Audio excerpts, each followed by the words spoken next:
los trinos.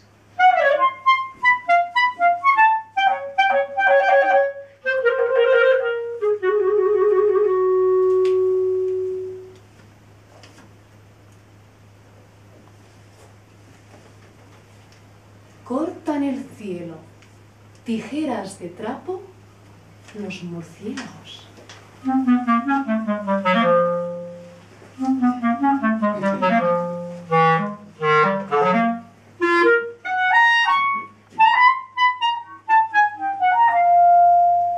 Triangle negre, dedicat a les nenes del meu cor.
Oficial de la certificació del sistema, aquest sistema tan corrosiu que ens invadeix i que ens fa de la guerra per defensar un sistema ja caduc, com és el capitalisme.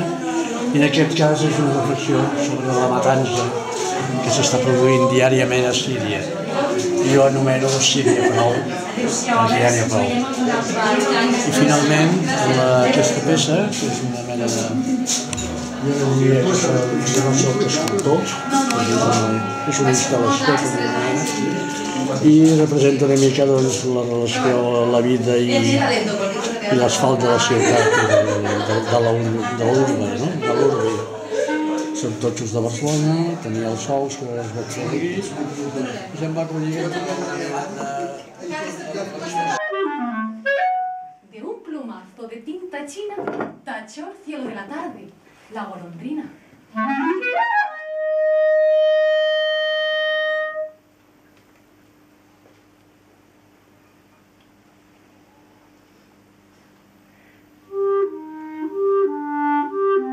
vaig pensar que havia de sintetitzar el verb, la paraula, la imatge, i vaig començar pensant que el verb, la paraula, el mot, la lletra és l'origen de tot. La lletra com l'origen del món. La lluvia, música en los ojos, el arco iris.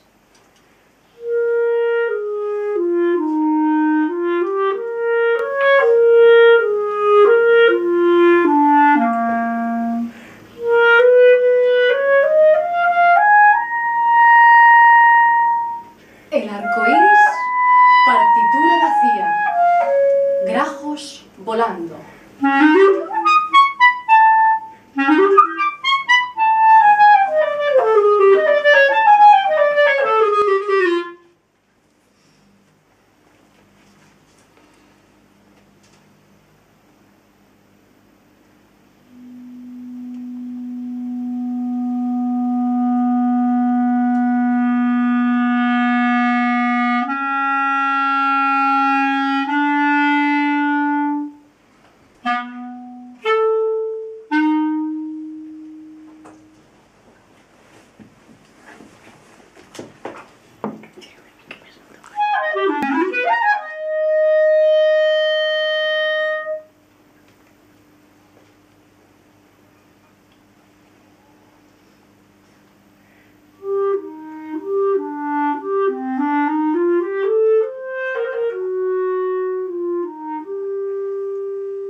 dejando de ser palabra que acoge cuando nos repite sin respiro la letanía de todo cuanto hemos aprendido.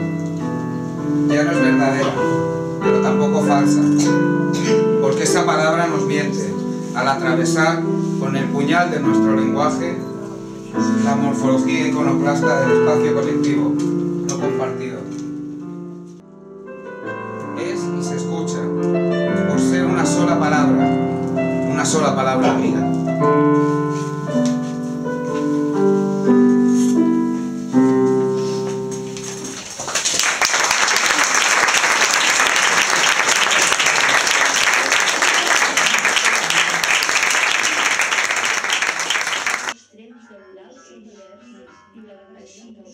Veiem les coses en són només paraules, com si fossin dos.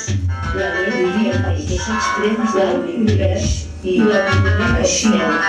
Veiem les coses en relleu, i com si fossin dos. La neu i el peix. L'alt univers i la realitat del cel. I el pes, el cor.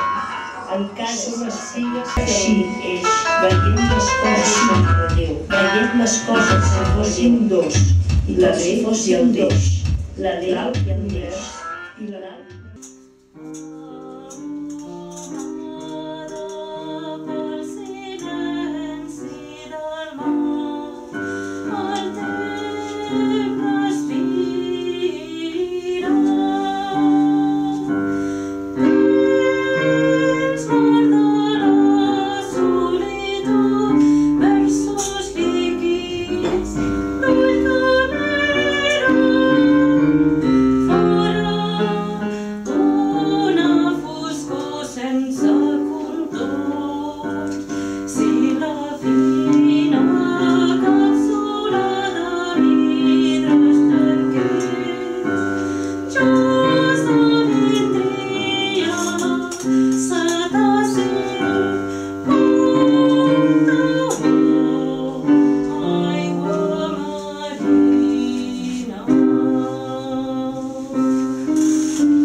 És de pes, Sí. Amb un bon recull, llavors el teniu aquí i el podeu fullejar i una mica observar-lo. Aquesta obra consta de 4 volums, només he pogut portar un parell, el primer i l'últim, però ja podeu mirar-lo. El primer comença, òbviament, amb el naixement i aquest últim acaba a la Guerra Civil Espanyola, no? Quan Picasso pinta el Guernica.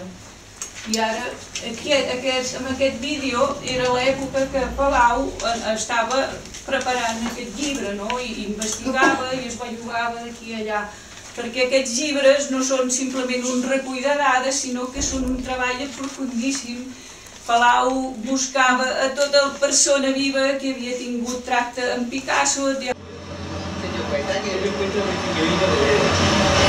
Español, catalán, bajo como él, así pues tenía todas las gracias.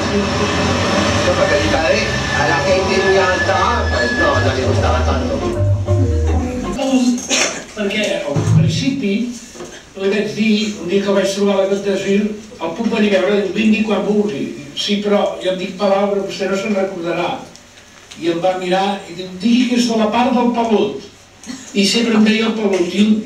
I un dia, davant de senyores, a casa seva, em va fer ensenyar el braç per demostrar que era pelut. I el clerc, que era allà, que era un gran fotògraf, va fer aquesta foto.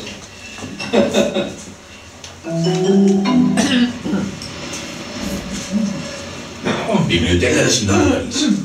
Palau ha tornat a la ciutat que coneix tan bé.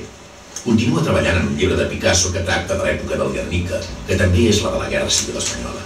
El Picasso feia mesos que tenia encarregat de pintar un mural pel pavelló espanyol de l'exposició internacional. Feia mesos que tenia l'encàrrec i la inspiració no venia. I hi ha la caiguda de Màlaga i no reacciona. Hi ha el setge de Madrid i no reacciona. I és Guernica el que el fa reaccionar. Jo crec que això és molt important perquè demostra el caràcter de Picasso. No és pel fet del nacionalisme basc. Per mi Picasso es mou pel fet que una aviació prepotent ataca una petita població indefensa. És el gran contra el petit. I això jo crec que és la seva idiosincràsia més profunda, el que va sortir en el moment del Guernica. Màxim, no? La seva obra és referència per qualsevol que vulgui o fer un treball sobre Picasso o estudiar-lo, no?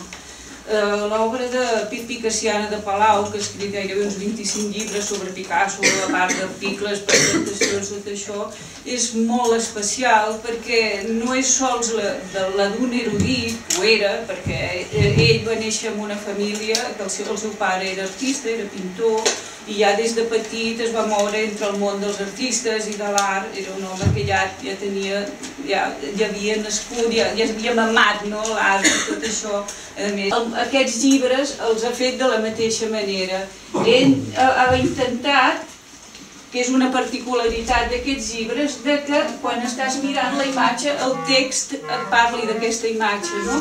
O sigui, que sigui com una banda sonora, que no hagis d'estar passant fulles, com passa normalment amb el típic llibre d'art, que es compagina de manera diferent. Els amics del Cos de Lletra sempre recitaran uns poemes de Palau, perquè és una altra de les seves facetes, que són poemes precisament i escrits dedicats a Picasso. La tria els ocells.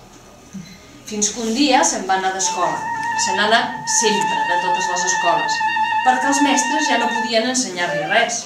Als 10 anys en sabia tant com els professors de 40, als 15 com els de 50, als 20 més que ningú. Avui Picasso té 4 o 5.000 anys, que és l'edat de l'home de les cavernes, el de la infància pura. Fa un traç en el dibuix d'un dels seus companys, un traç que tots prenen per un gargot, però no. En surt un dibuix millor.